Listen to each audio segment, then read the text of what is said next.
Howdy, howdy. Frosty Fire 10 here. Welcome back to Disco Elysium. This is first time playing part 2. So, second time playing? uh, still first time. Still first time. Docking reserved for residents. Okay, so we talked to this lady. You're back. Good. What can I help you with? Okay, she takes a sip from her silvery thermal cup. What can I help you with? Stuck with the boat. Like to know? Ooh. The boat? No. It is called Cordelati 19 because that's the type of sloop it is. It's a pleasure craft, a 19 pacer. It also happens to be rated for Category 1 racing. Though these days I mainly use it for business. Oh. It's a pleasure craft. Oh, no. I wanted to ask what kind of business. Oh my gosh. Part of the interview. It has so little to do with the murder we're investigating. Kim, I really mate. do, the lieutenant thinks. Is she thrown off yet? He's looking at the woman, assessing her. Officer, I assure you I'm a highly qualified... I can just trust you? Her teeth are porcelain, white as the boat's hull as she smiles. Qualified pleasure craft operator. So charming. Where's the damn license? I just renewed its safety inspection last month, officers. It is completely seaworthy. In fact, it's taken part in not one, but 2 insulindic regattas. Even finished once. I used to sail boats. Yeah, smaller ones. What are they called? The little one, sparrow? Minnow? Minnow sounds more like that. Yeah, still needs... It is a little known fact among those rogue police that the Wayfarer Act specifically denies the RCM the authority to demand anyone's operator license.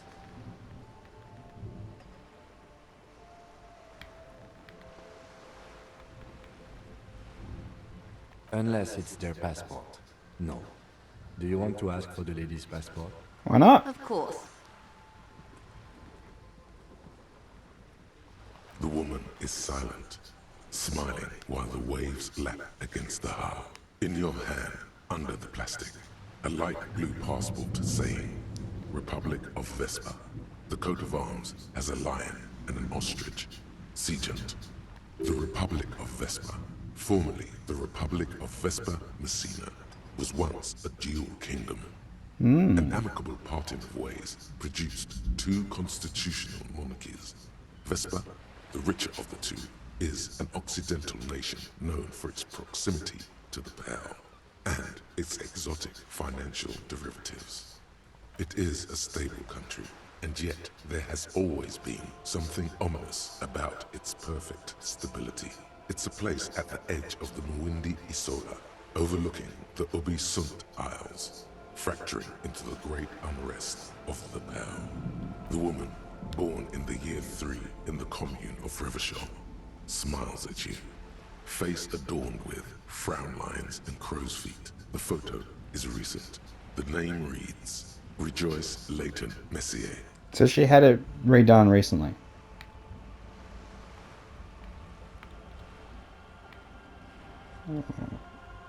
Yes. But please don't call me that. Joyce is much more efficient. My husband is. I have dual citizenship. A Vespertine is handier when traveling. Alright. She nods and returns the plastic bag to her coat. Good. What we do. I'm afraid I don't speak for Wild Pines as a whole. It's a giant undertaking. The Pines' core competency is logistics. Container shipping, freight, that sort of thing. See those airships there? She points to the small dots on the horizon. Those are the shipping side of things. And that is the terminal. Another subdivision deals with energy, oil and gas exploration, offshore platforms. The Wild Pines Group is one of the original Revacholian Indo-tribes.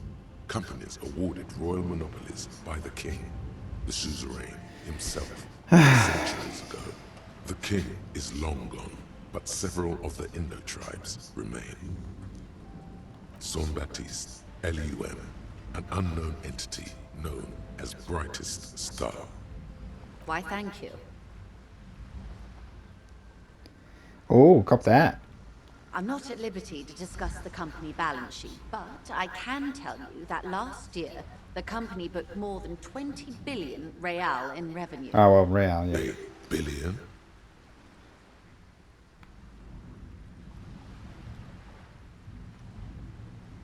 Oh, we failed that. Sorry. It would have been asking about the currency conversion stuff. With that said, what currency is native to our protagonist?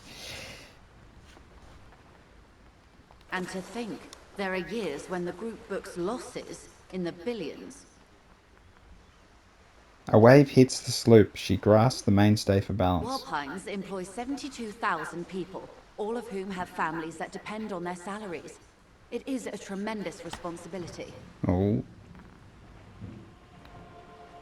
They started as an exploration and cargo fleet conducting trade between the Samaran and Insulindian Easterlers 250 years ago, when Pine ships explored the South Seminese and charted Lormentang on behalf of the suzerain. Centuries of care, deliberation, and madness have gone into this endeavor.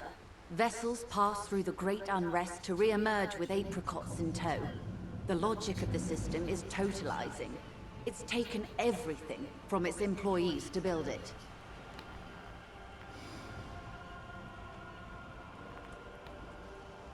You mean aside from being the terminal's legal owners, who are responsible for She moving gives you a little smile. 8% of the world's cargo?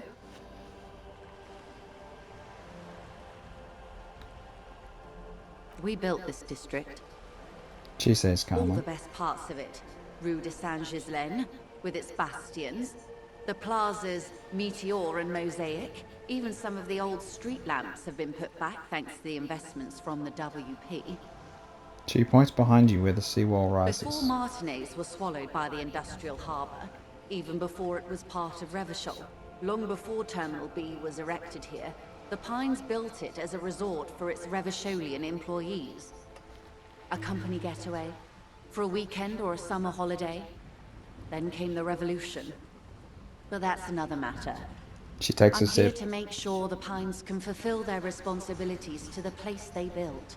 With your help, hopefully, says her warm tone. Quite a few things, I'm afraid. She falls silent for a moment, contemplating The something. information I'm to share with you includes sensitive trade secrets. For the sake of my employer, I have to ask for your names and badge numbers. Of course, ma'am. We should have introduced ourselves. I am Lieutenant Kitsuragi, from Precinct 57. And this is my colleague from Precinct 41. I'm afraid he doesn't have his badge at the moment. I hope mine will suffice. How curious. Why is that, Detective? Do I not have a choice? Okay. Oh, the I medical episode. see. So She looks are you increasingly saying worried. you lost your badge during the course of this episode? It's possible after a night of heavy drinking I lost all my memory. I could have eaten it for all I know. I don't remember anything. This world, this city, nothing. Let's be frank. Oh dear. She sighs with compassion, I sadness even. suppose this does explain some of the more curious turns in our conversation. As I said, ma'am, his technique may be very unconventional, but he is an officer of the RCM. Of course, I sympathize, but I'm afraid I simply can't share anything more until I've seen that badge. She's a professional negotiator. She should be open to some sort of mutually beneficial arrangement. We're not going to be adding 42%. Let's do it. She's a negotiator. What a beast. Just floats a favor at her. Insinuates. I will be frank with you. If I'm going to break protocol, I need to be able to justify it to my superiors. They're going to want to see something very tangible. Well, we got to get the results, I You're suppose. in, but expect her to drive a hard bargain. Reports from inside Terminal B suggest it's a hub for the local drug trade. This is an open secret in Martinez. The Union controls the terminal, so it goes to reason. The Union's in on the They're drugs. profiting from this trade. Bob. The company has tried looking into this matter before, to no avail. Perhaps someone with your authority and resources might turn over the right stones. I'm guessing it's going to have something to do with the overall... Our ability to get the group who did the lynching, someone to turn on the rest of the group will come down to the drugs. Or you can recover your badge. Though if I may be blunt with you, it sounds like that may be a lost cause. Detective, a word in private before we continue. Sure.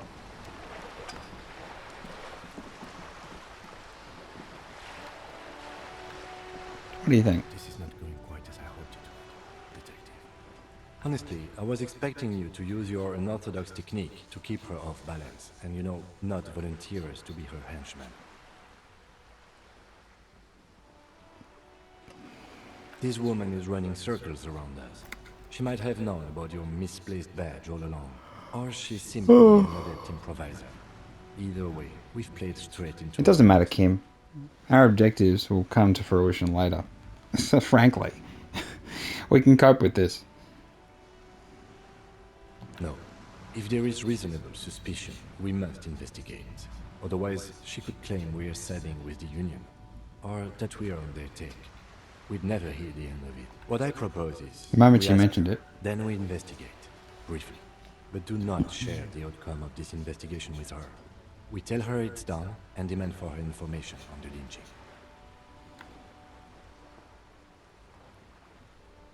We could find the badge. That would be fantastic, but do we have the time? The world is large and you're back. You could request a new one from your station, but that would literally take more. Alright, let's go back. You're back. Good. What can I help you with? It's quite straightforward. Someone is using Terminal B to smuggle raw ingredients from the Samar... Ingredients for what, ma'am? Meth and dextroamphetamine, GBL, and various synthetic psychedelics. Honestly, it might be quicker to say what you can't make from the stuff. River Troll. Yes. After they clear the terminal, we lose track. The actual production is taking place at various sites in and... Wild Pine Okay. seems to be well apprised of the local drug trade, ma'am. Do you mean to say the Union also produces the product? Sells drugs, I mean? We're in logistics. It's our business to know. And no. As far as the company knows, the Union does not produce it. They transport the ingredients for a cut. So who's really behind it? Yes, but you won't get anything out of Evrart and the dockworkers Course not. union. Still, She every raises her chain bony has its finger. weak link. Yeah. Yeah, it's time. Am I going to need bulk cutters for this? We'll have to cut them. Worries. Someone needs to move the ingredients from the harbour into the city. Once they reach Jamrock, they're distributed to a network of local manufacturers, well beyond our grasp. But in transit, they are vulnerable. Perhaps you've noticed that a number of lorries are tangled in a traffic jam at the roundabout just now. Interview the drivers who are still hanging about. One of them might be waiting for a crucial shipment. She gives you a knowing look. I'll be explicit. If you find this driver, I will share company secrets with you. No. We asked East Motor Track to raise the drawbridge. The road company is a partner of one of our subsidiaries. However, She pauses, looking to the sea. this is a limited time opportunity. Once the complaint has been processed by the trade committee, they'll have no choice but to lower the drawbridge, and the operation will continue. She looks north. Thousands of liters of raw ingredients will pour onto the streets of Revachol. Not the east across the river, but the west. The vulnerable, the weary. Well, at least this solves one mystery. What is that, Lieutenant? Why I had to call East Motor Track and beg them to open a drawbridge for me. I'd wondered since I first drove in, on my motor carriage. I am sorry for the inconvenience, Lieutenant Kisaragi, but we need them trapped here. This is a unique opportunity. I'm sure you understand. The two might even be connected. Or Yeah. not. Though, if you have evidence to the contrary, I'm eager to hear it. As eager as I am to share it, Lieutenant, once the job is done. Why did he come to the RC earlier? Did. On more than one occasion. Apparently, there's some sort of inter-precinct disagreement about whose jurisdiction. Oh this my area god, falls of under. course there is. We know the company has launched its own probe into the union's alleged involvement. We also know it's come up empty. It's not just the RCN. No one's been able to find any hard evidence. Well, here's your chance, officers. How do you think they're financing this strike? There are thousands of unpaid dock workers going strong for the 4th month straight. There was a shakedown of local businesses preceding the strike. Many were squeezed to bankruptcy to fund it. With all due respect to these desert cacti, the contents of a Yeah. few cash registers cannot provide for 2,000 men. The local businesses can scarcely provide for themselves. Precisely. Smuggled out of that very gate at night, most likely, then loaded onto lorries and driven to Jamrock. You simply need to find one driver who will open up to you. Alright. Scroll down. Okay. Yes? Sure. Excellent. According to my reports, there are at least 3 lorry drivers lingering near the roundabout. Hopefully one of them will know something. It may come to nothing, or it may just blow the case wide open. I can keep the drawbridge up for a few more days at least. You should have the time you need. In the meantime, let me know if there's any other way I may be of assistance. She takes another long sip from her seemingly bottomless thermal cup.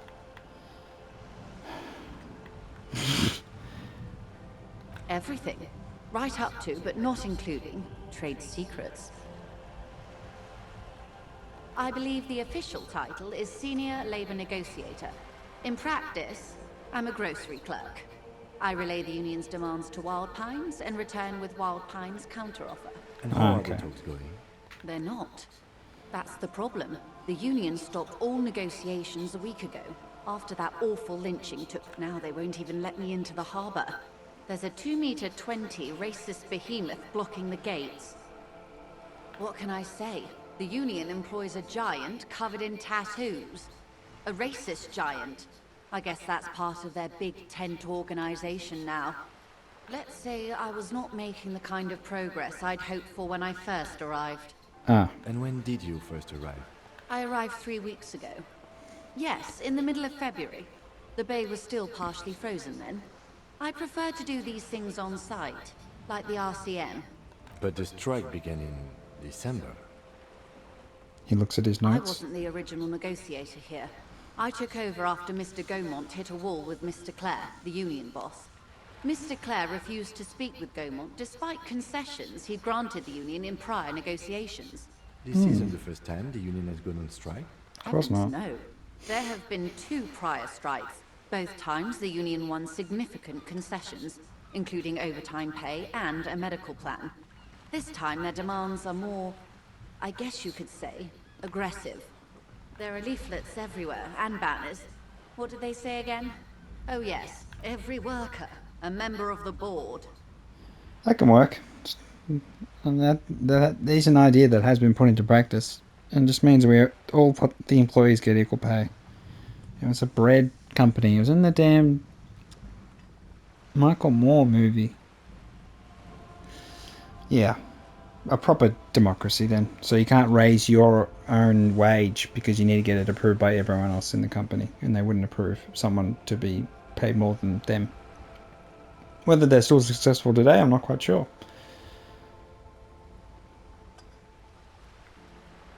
And it does, and it works fine. It's really not a big deal. Then you might also like their other slogan. Demand democracy.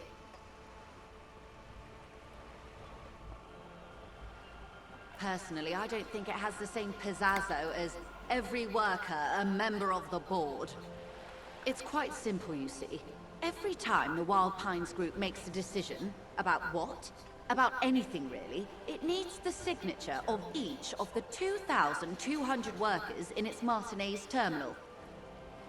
That's not crazy. It depends. The scope of the decision, I suppose, that would be your sticking point. If it's a big decision, like sacking half the workers, or taking on a new project, or if it's a big decision, I think it makes sense. Small decisions, I'm sure, little nuancy things. But that said, you can start ripping apart a company with small decisions. So it's one of those things you can.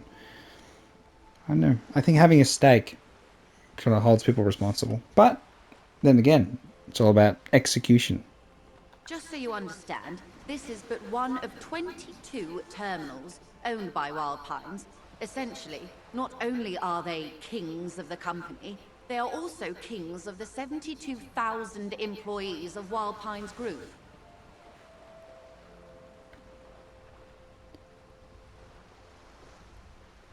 That may well be. It's not up to me to decide who is king, but as negotiations go, it's not a swell start.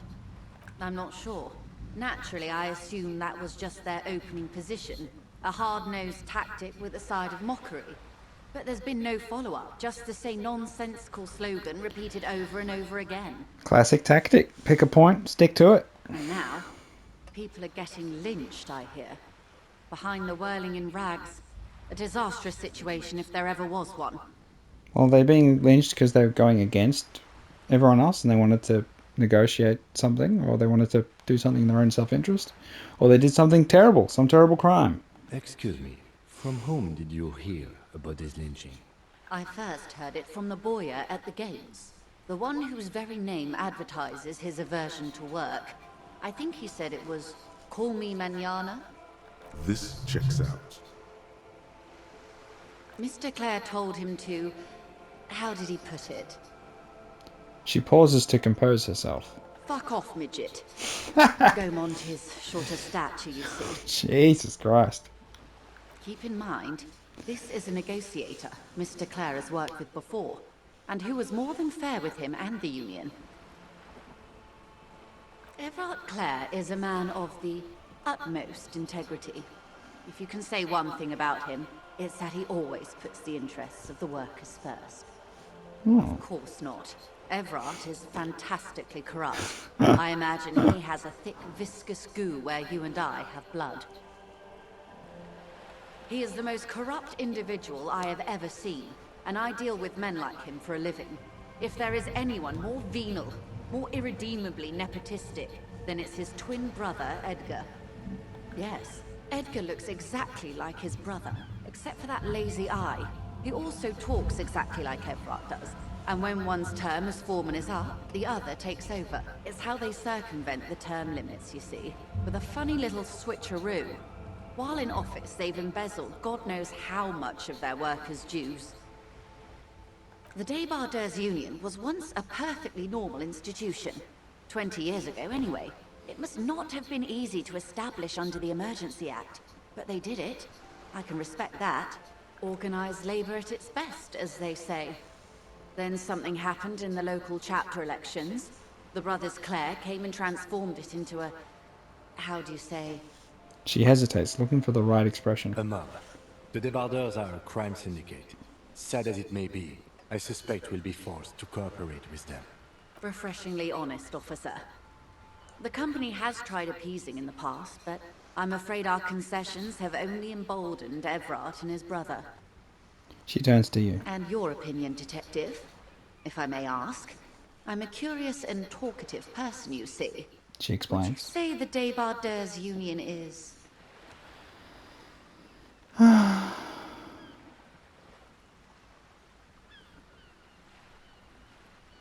It's one of these situations where their strength is their weakness. So they have strength, which means they can fight in larger battles and win their concessions. The Union having strength is part and parcel of its relationship with this organized crime. But without that, they'd be weak and the company could do whatever it likes and the workers would suffer. But that said, the workers are suffering in different ways in this situation. So, yeah, you show me a Puritan union, and I'll show you a Puritan company board. It's really, I don't know. It's all complicated, but we'll have to talk to them, I think, before we can have an opinion. Really, Of course, officer. because we just don't know. We haven't met them. We can go by what she says, but then again, we're just trusting what some person says about other people. We're framing our opinion based on pure opinionated, biased speculation and inference when the reality may be completely different. But the overarching facts may still say the same. If there are facts. I'm glad you asked. There was a woman, the previous forewoman of the Union. She disappeared. Oh, here we go. A real actual Disappeared? case. Here we go. Yes. On the last day of the local chapter elections, her daughter phoned in and said she wasn't running anymore. Or coming to work. Ever. End of story. Oh, this might be the... that's... Indeed. The company suspects foul play, but there's nothing they could do. It was a Union matter. The point of the presentation is... It's a person these kinds disappearing. of It's not a things Union matter happen when they around disappear. Claire's. Watch out when you're dealing with him. Thank you for your concern. Oh, God. We'll be just fine. There's no reasoning behind disappearing people. Of course. How else can I help?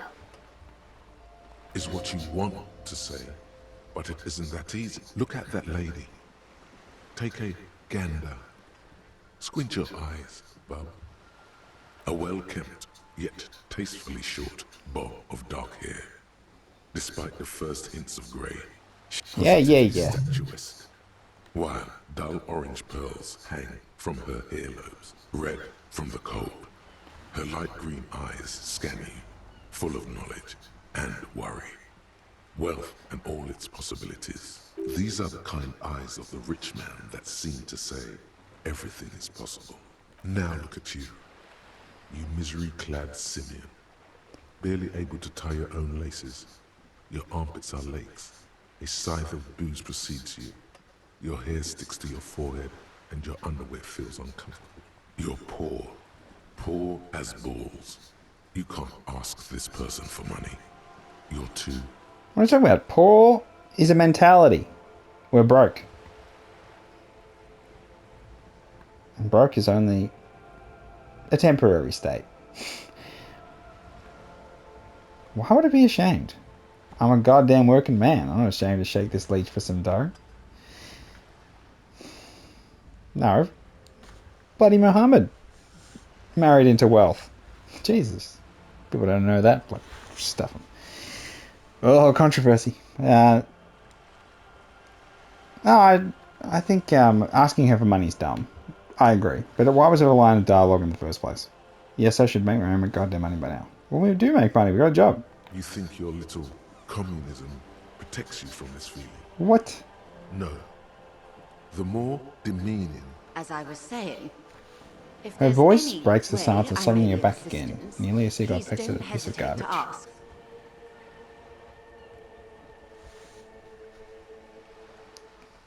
Do it. I am sorry. It just doesn't come out. Excuse me? I didn't hear you. What you meant to say was... Bugger off. Oh well. I kind of wish the roles were a little different. I don't know. There's definitely a lot more nuance than, say, like a Fallout game with the roles, but I don't know. Something speaks to me that Fallout did it better. But it may just be in a more shallow way in terms of outcomes, rather than a long-term sort of complicated interweaving of various dialogues and the eventual outcomes of those relationships. Okay, so we did that. We went there. So we're going to go to...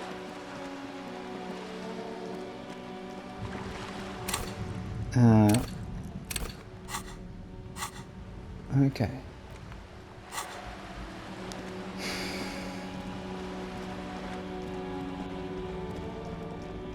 Okay, so there's nowhere else to go. I was going to go in here because there was the lady upstairs. I wanted to get to that. Can we go here? What's this? This is a wall on the side of an apartment building. 3%. Let's do it. You have no clue. So many walls. Shh. Are you trying to sneak up on me? Yep. Apparently, she doesn't like people staring. Pigs come to take me out? Trying to snuff me out?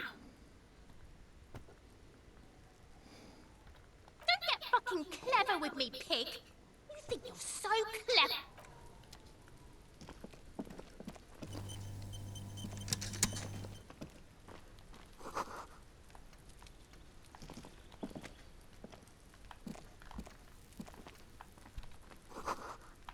Balcony. You see a young man on a balcony nursing a cigarette. His eyes have been following you for a while. Not looking for any trouble, officer. He says in a quiet voice, despite the cold.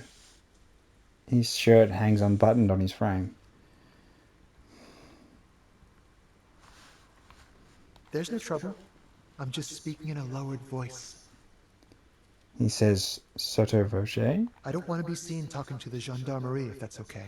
I just want to finish my cigarette. Don't let him go. This could be your witness. The balcony has a great view of the whole thing. Is it really that important?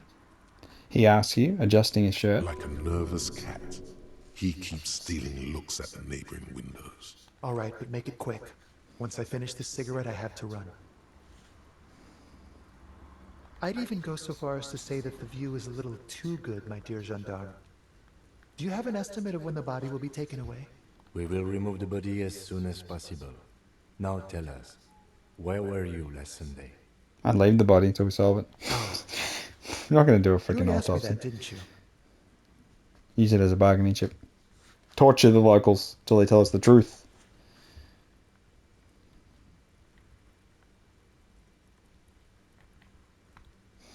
No, not you. Some more muscular type. And when did you speak to this more muscular gentleman? The lieutenant takes out his little blue notebook and writes something down. Last week? I don't know. Look, He looks around the courtyard again.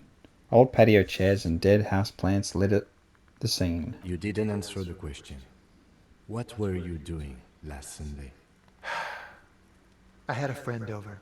It was my Sunday friend. A Sunday friend. How intriguing. So we're insinuating that he's male prostitution? Is that what we're doing? Or is it just a... Yeah, I think that's what we're doing. Doesn't reply, gesturing no with his cigarette. In the neighboring windows, you can see faint reflections of his silhouette, all from different angles. My name? My name is Martin Martinez. Martin Martinez, good local name. Let's go with that. I felt like we didn't explore I'd all... even go so... We will remove... Oh. You're that... No, not you two. And when did you... Last We week. did that. You didn't... It was my Sunday friend. A son, he doesn't reply. No. We won't. He takes one last drag of his cigarette before stubbing it out on the balcony. Now, if you'll excuse me, I really need to get going. Alright, 42%. Let's do it. Time to bring out your sir. secret, John. Tears and begging. Show him your emotional side. Trash? The young man shakes his head in confusion. Please don't go. I'll even stop smoking inside. Listen, I really have to go.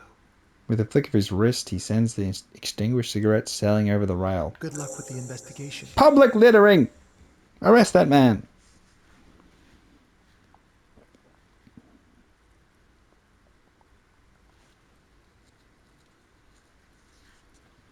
So I think we're... Are we insinuating that he's a homosexual? Does that matter? Is it relevant? No point in running. Tenements like these often have multiple exits. If he doesn't want to talk to us, then he'll know how to hide himself. He could be a witness. Him or his Sunday friend. Either way, we need to look into that muscular type who's asking about our case. There has to be a way of getting inside the building. Let's go check out the door near the pier again. Once we found the way in, we can ask around for his apartment. There must be another way into the building.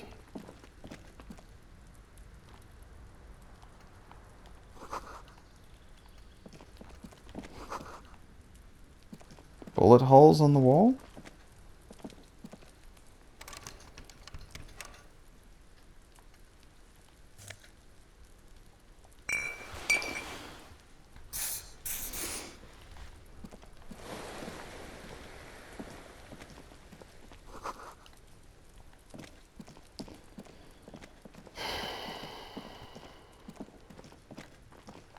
What's that about?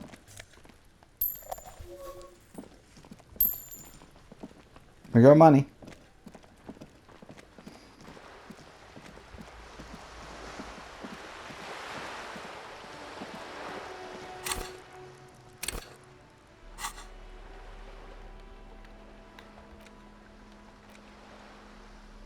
Orange bum hat. Rhetoric goes down, but reaction speed goes up.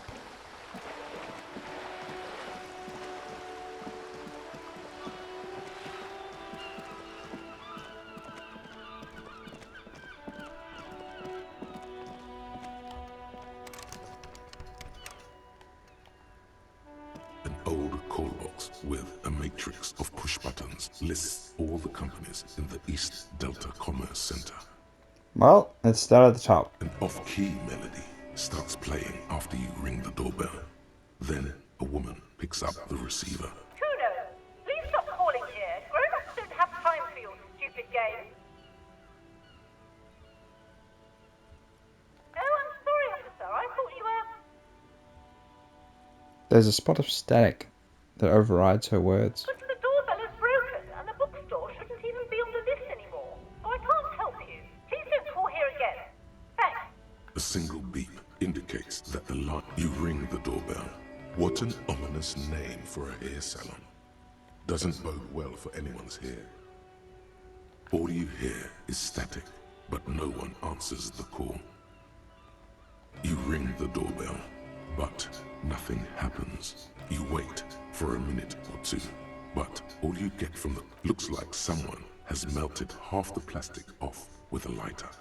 The doorbell doesn't work anymore. You hear static from the intercom speaker. It sounds as if someone has picked up the... Yes, hello. This is Tricentennial Electric. This is a woman's voice, crackling and fragile through the static.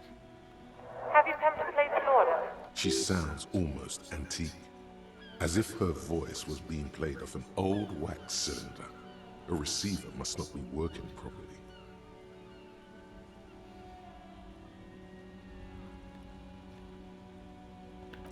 My God.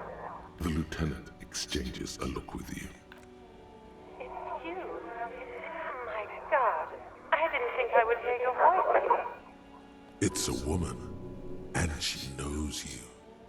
Your heart beats faster. Oh, Jesus. No, something's wrong here. Are you sure she's talking to you? Michelle, just please. She stops and you can hear her breathe heavily, her breath distorted by ancient static. Why did you even call? I don't understand. You've been gone for months. She sounds like she's I shaking. thought you didn't care. Ever since I came to live here, this, as if my mind's been wiped clean. A spot of static overrides her words. When she speaks again, it sounds like she's submerged. It's so nice. It's so nice to be able to finally meet again. She sounds like she's about to cry. She doesn't answer. Silence. The only thing you can hear now is static and waves washing ashore on the bay. Another seagull passes by. It's getting cold standing here, staring at the silent call box. It must have been some kind of faulty wiring. We should maybe stop playing with this doorbell. It looks ancient. You press the number sign on the keypad that terminates the Holy call. shit. 12 name cards on the call box read.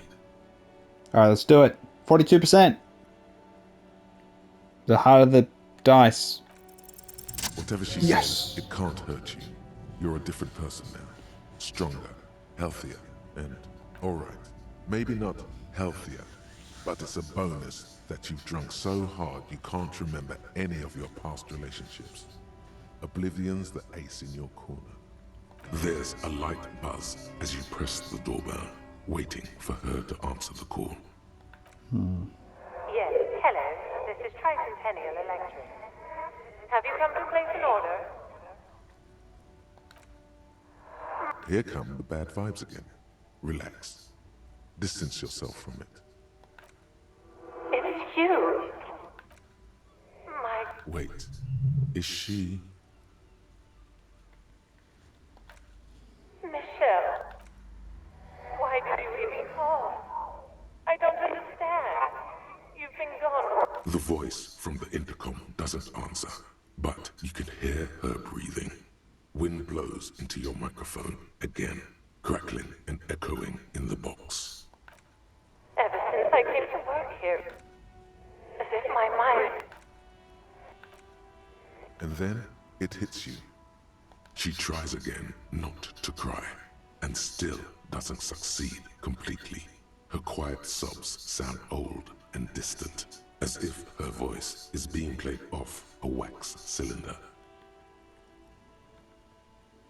Her sound melts into the static from a long-distance phone call. From time to time, you can hear people talking in the distance, but can't make out any words. This is where you hung up the call the last time, but the recording is still going. A phone rings in the office with an old-fashioned chime, and someone walks by in a pair of heels. The static is like a warm blanket wrapped around the sounds. No one replies, but the static grows stronger like rainfall. Then a female voice speaks out, completely different from the one before. Glorious and total somehow, crawling inside your head. Her words are too cold to comprehend. She smells of sodium lights and rain streaks on car windows. Eyes like pilot lights watch your shape in dark hallways, guttering. So, The strange alien thought pattern ends. The lieutenant cuts in, inspecting the intercom. it was a recording trapped in the circuitry from some ancient tenant. This sometimes happens. Shall we conclude here? We have other mysteries to solve. Don't take this the wrong way, but during our short stint working together, something weird is almost always happening to you. True. That is true. Alright, Fortress Accident. Silence.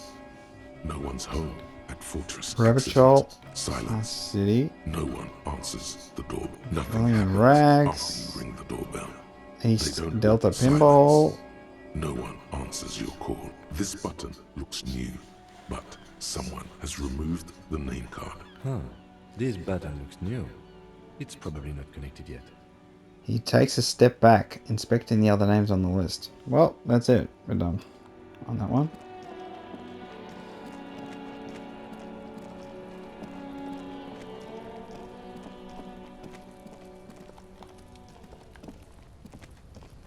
An inconspicuous pile of the roofing material, Eternite. Oh. It's nothing. Someone just left. Bugger.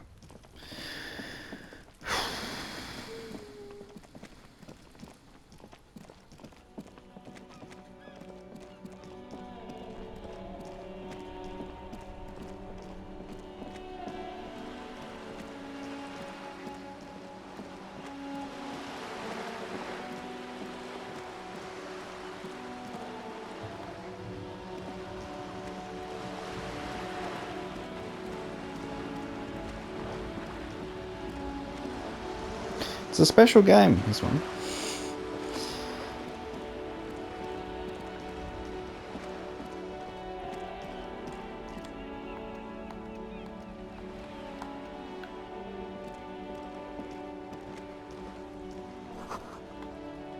I thought we'd go this door, isn't it? A sturdy metal door guards the southwest entrance. This could be a way into the apartment building the smoking man vanished into. Good. We had enough problems with bums and drunks and thieves loitering in the hallway. You have no business here. 83%. You're well versed Beautiful. in the kind of threatening legalese that implies criminal liability, but in fact has no meaning whatsoever. I know my rights. And don't you mom me, boy. Her Miss, voice snaps back. would it help if we offer to show you our badges? Hold your horses. You hear the click of the night latch before the lady on the other side gets caught in a coughing I spasm. don't care about your stinking badge. Just come in. She manages to say with a wheeze. Alright.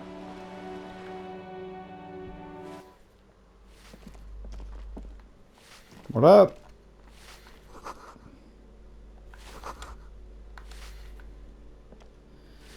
Give me a moment. An elderly woman is leaning on her broom, her knuckles white as bone. She seems to be having difficulty breathing. You did it! I'm joking. The I know. cold never does any good for my bronchitis. She sneezes into a dirty handkerchief. I'm fine. Fine. Don't you worry about me. She starts coughing. Red spots appearing on her cheeks. Now, what do you want from me, policeman? She's the cleaning lady. She knows the floor plan and the residents. Let's ask her. I'm no one. Just an old woman who cleans these hallways. If you could call it living. She spits on the floor I have before a wiping it little off with the room broom. upstairs, right next to the cold room. It's barely bigger than a closet. But I don't complain, no. She I juts have out my her bed chin. and my aching bones to keep me company. And that's all I need from this world. Oh, you'll find plenty of Martins here. Don't you worry. She smiles a gap-toothed smile when she hears you mention the name. Pea-brain. Someone played a trick on you. Martin Martinez is a Yeah, name sounded like a for bullshit anyone name. who comes from Martinez, like Chin Jamrock. Oops. Yeah. You really didn't get I thought it was obvious. Anyway, Yeah, I thought it was officer, obvious too. we don't have the witness's name. Yes, I know who you mean. The scrawny boy who's always smoking like the devil, right? She looks at the other end of the hallway. Somewhere in the building, a child starts crying. You hear a radio tuned to a talk show and someone taking a shower. What's he in trouble for? You wanted for murder. No, it's okay. Talk? The clean lady starts laughing, but it changes into a violent coughing spasm. She squeezes her broom, trying to catch her breath. He lives upstairs in room 28. Go to the balcony. It's one of those doors there. He's usually home in the evening. Thank you. We should go check out his apartment on the balcony. See if he's home. Ask away, policeman. The artiste? Nothing She I scoffs. can do about her, I'm afraid. She ruins the walls faster than I can clean them. Still, She leans on her broom. she leaves an old lady to her business. More than I can say for others.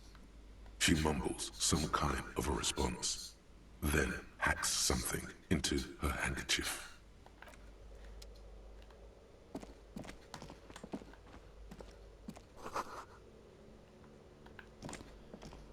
That isn't just a five-pointed star.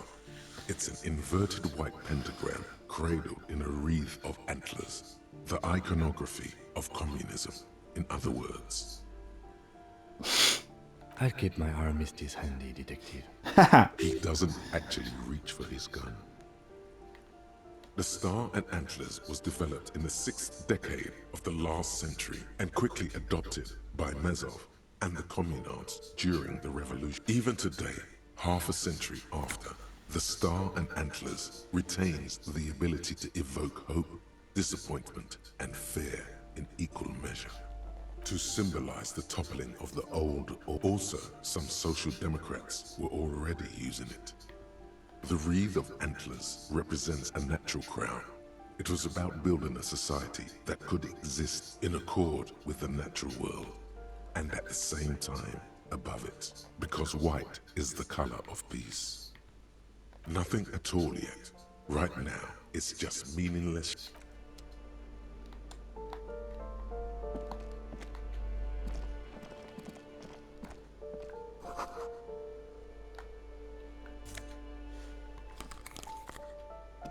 Ooh. Ooh hoo hoo. Did they make me smarter? Logic? And then authority goes down.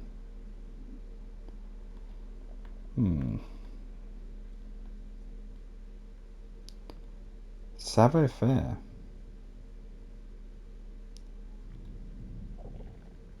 Suggestion went down. Conceptualization went up. Oh, the damn equipment's pretty. Is it worth getting reaction? No, it's not worth that. Logic going up though.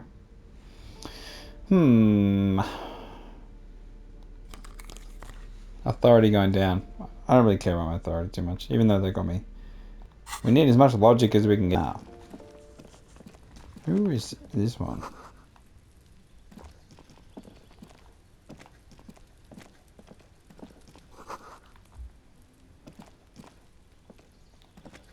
This door is made of metal and appears to be reinforced. Number 28. This is where the cleaning lady said the smoker on the balcony lives. Let's see if anyone's home. No one answers. Looks like the young man we are looking for isn't home. I think our best chance to catch him is in the evening. He looks around, taking in the cold We spring should air. return tomorrow after we have finished with our day's work. How about 9 p.m.? Sound good?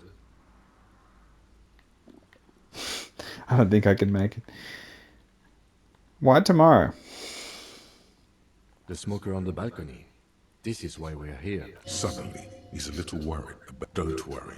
It's mostly all still here. I just meant why not today? You can remember things. Why tomorrow? You've got this. Why the hell tomorrow? Tomorrow, 9 p.m., right here. Why? Apartment number 28. Why? Why that time? Why can't I choose the time? Damn. Turns out it's quite tricky finding someone in a big apartment building. Remember, tomorrow, he's probably no one answers. We should return tomorrow. Why not today? Not tomorrow, today! Bullshit. That's the bit. There's some arbitrary stuff in here that just doesn't mesh with what I think should be, or could be, like a total crazy freedom. Much more powerful. There's still the feeling of the game, the writers pushing you in a direction when it's like, wait a second, we could be even more liberated than that. Can we conceptualize a more liberated version of gaming?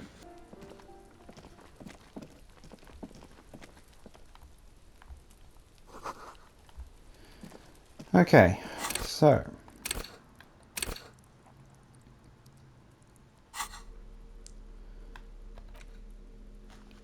physique +1, morale down 1. Okay. Anything else we need to look at?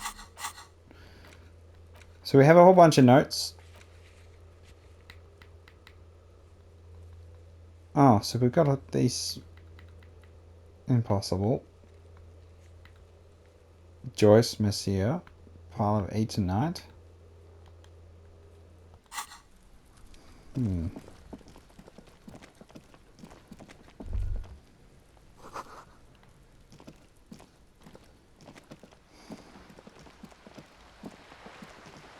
Now where do we go? Oh, we're going to go to the trucks.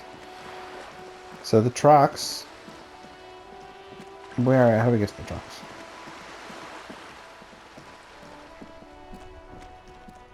Who are these people? All right, let's wrap it up here, because if we start a dialogue, it's going to be a bit awkward. The worn and beaten wooden planks of the bench do not look overly comforting. We can sit on benches after we've solved the murder. Let's go. You can revisit the bench if you ever need to pass the time when the... Okay, so that'll be a passing time thing.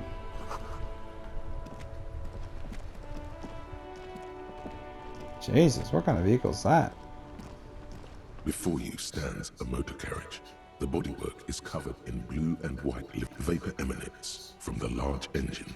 This must be the infernal machine that tore you from oblivion. In the cabin, you are welcomed by a set of steering levers, a radio microphone on a hook, a pull-out toolbox under the seat, and the soft glow of the fuel preheater gauge. A metallic drawer slides out from under the seat and clicks into place. The tools inside are neatly organized. Take what you need, officer. It's going to be a long case. I'm not protective of my tools, like some men are. He's Whoa! clearly a little protective of his tools. But what can you do? The pry bar, is the word. rubber handled chain cutters. When we could open the chain, I think we could do that. Let's do that one. The handles are long and sleek. Snap. The pry bar feels nice and useful for opening. It's robust. Lets We're you getting see everything. fit. The pull-out toolbox slides back into its nest. Preheater gauge casts a warm glow. This is the Kupris Kinema, my motor carriage. You can use the toolbox and the radio if you'd like. Motor carriage, motor carriage. Something bad with a motor carriage. A dark lump rises in your throat. Ooh, trauma.